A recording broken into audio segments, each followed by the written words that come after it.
بتایا گیا ہے ایران میں سزائے موت پر عمل درآمد روک دیا گیا۔ آج بہت سی پھانسیوں کا پروگرام تھا، اب وہ نہیں ہوں گی۔ امریکی صدر ڈونلڈ ٹرمپ کہتے ہیں ایران میں بے امنی کے باعث حکومت گر بھی جا سکتی ہے۔ ایران میں فی الحال قیادت کی تبدیلی کا مرحلہ نہیں آیا۔ ایران نے پھانسیاں بند نہ کی تو ایکشن لینے پر مجبور ہوں گے۔ معلوم نہیں رضا پہلوی کو ایران میں عوامی حمایت حاصل ہے یا نہیں۔ صحافی نے سوال کیا کہ کیا ایران کے خلاف کارروائی اب خارج از امکان ہے؟ ٹرمپ نے جواب میں کہا کہ ایران کا عمل دیکھیں اور جانچیں۔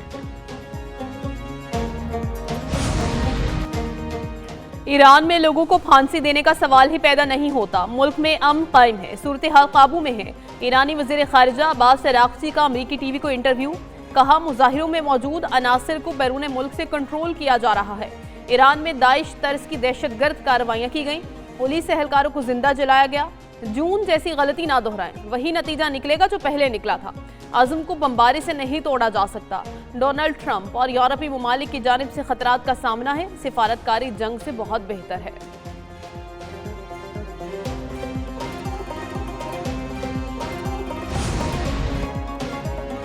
آئندہ 24 گھنٹوں میں امریکہ ایران پر حملہ کر سکتا ہے۔ برطانوی اخبار ڈیلی میل کا دعویٰ رپورٹ کے مطابق ایران میں امریکی فوجی مداخلت کے امکانات بڑھ گئے ہیں۔ ممکنہ فوجی کارروائی کی تیاریاں جاری ہیں۔ امریکہ ایران میں 50 اہداف کو نشانہ بنا سکتا ہے۔ صدر ٹرمپ کو ایران کے ممکنہ فوجی اہداف کی فہرست فراہم کر دی گئی۔ فہرست میں پاسداران انقلاب کا ہیڈ کوارٹرز بھی شامل۔ فہرست میں ایرانی فوج کے 23 اڈوں کی بھی نشاندہی کی گئی۔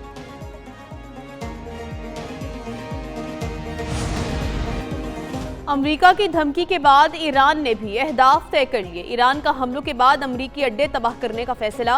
ایران نے سعودی عرب، متحدہ عرب امارات اور ترکی کو آگاہ کر دیا۔ تہران نے امریکی اتحادیوں سے کہا وہ واشنگٹن کو ایران پر حملے سے روکیں۔ سعودی عرب کی قیادت میں خلیجی ممالک کی ایران پر امریکی حملے کی مخالفت۔ امریکی اخبار کے مطابق سعودی عرب، قطر اور عمان نے امریکہ کو خبردار کر دیا امریکہ ایران پر حملہ نہ کرے ورنہ عالمی آئل مارکیٹ بری طرح متاثر ہوگی۔ ایران کے ساتھ کسی تنازع میں نہیں پڑیں گے۔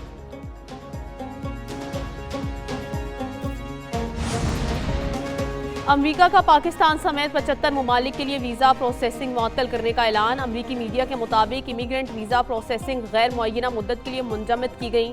فیصلے کا اطلاق 21 جنوری سے ہوگا۔ ان ممالک میں ایران، عراق، روس، افغانستان، برازیل اور نائجیریا شامل۔ بنگلہ دیش، آذربائیجان، مصر، کویت، اردن، لبنان، قازقستان، کولمبیا بھی شامل۔ امیگرنٹس امریکی عوام کے ٹیکس کی رقم سے استفادہ کرتے تھے۔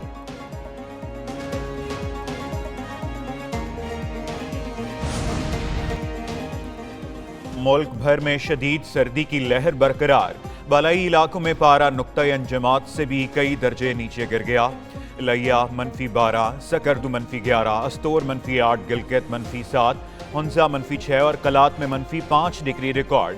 مری -1، کوئٹہ اور مظفر آباد میں 10 ریکارڈ کیا گیا۔ اسلام آباد، پشاور میں 16، لاہور میں درجہ حرارت 9 ڈگری ریکارڈ کیا گیا۔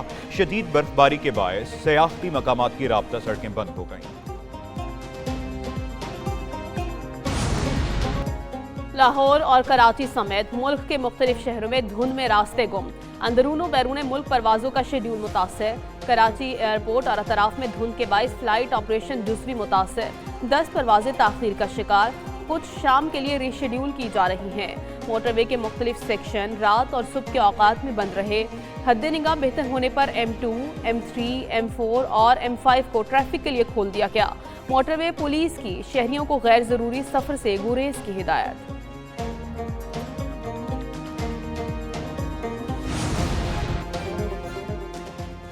ایران کے مسئلے کا پرامن حل چاہتے ہیں۔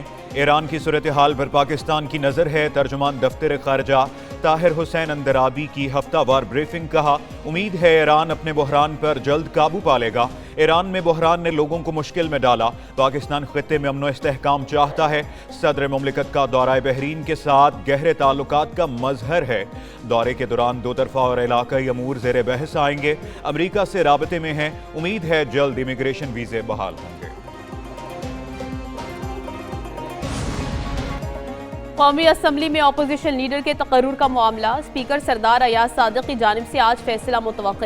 اپوزیشن لیڈر کے عہدے کے لیے محمود اچکزئی واحد امیدوار ہیں۔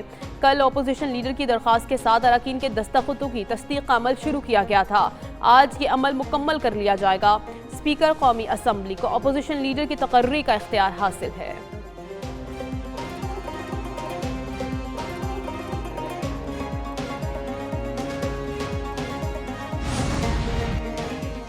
وفاقی وزیر داخلہ محسن رضا نقوی کا نیشنل پولیس اکیڈمی اسلام آباد کا دورہ، اکیڈمی کی تزئین و آرائش کے کام کا معائنہ کیا۔ وزیر داخلہ نے زیر تربیت اے ایس پی سے خطاب میں کہا، موجودہ پولیس بیچ کو بین الاقوامی معیار کے مطابق تیار کیا جائے گا۔ زیر تربیت اے ایس پیز کو 1 ماہ کی تربیت کے لیے چین بھیجا جائے گا۔ پولیس افسران کی مالی مشکلات دور کرنے کے لیے خصوصی اقدامات کیے جا رہے ہیں۔ پاسنگ آؤٹ پر اے ایس پیز کو پلاٹ دیے جائیں گے۔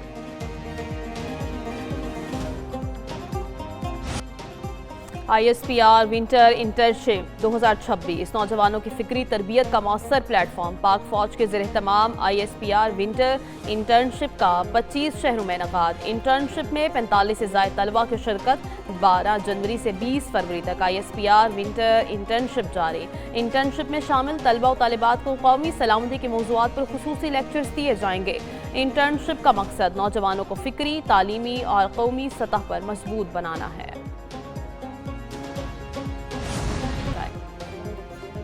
حکومتی قرضوں کی ادائیگیوں میں بچت اور لاگت میں نمایاں کمی ریکارڈ۔ 2021 کے پہلی بار مارکیٹ ییلڈز پالیسی ریٹ سے نیچے آئیں۔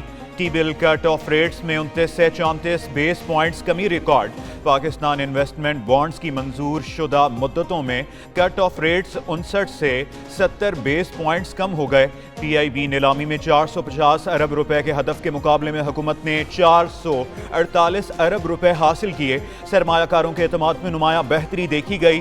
نجی شعبے کے لیے قرض فراہمی کی گنجائش بڑھی اور مالیاتی دباؤ میں نمایاں نرمی آئی۔ وزارت خزانہ کے بہترین شرائط پر قبضوں کے حصول سے پاکستان کی ڈیجیٹل معیشت میں تاریخ ساز پیش رفت، عالمی شراکت داری کا روشن باب۔ وزیر اعظم شہباز شریف کی ورلڈ لبرٹی فائنانشل کے وفد سے ملاقات، ڈیجیٹل ادائیگیوں میں تعاون اور مفاہمتی یادداشت پر دستخط۔ ملاقات میں امریکی وفد کے چیف ایگزیکٹو آفیسر زچری وٹکوف، اعلیٰ عسکری قیادت اور اہم حکومتی نمائندگان نے شرکت کی۔ وزیر اعظم نے کہا، تعاون سے عالمی مالیاتی تبادلے اور زر مبادلہ کی ادائیگیوں میں جدت، ڈیجیٹل فائنانس میں نئے افق روشن ہوں گے۔ گزشتہ سال ورلڈ لبرٹی فائنانشل نے پاکستان کرپٹو کونسل کے ساتھ لیٹر آف انٹینٹ پر بھی دستخط کیے۔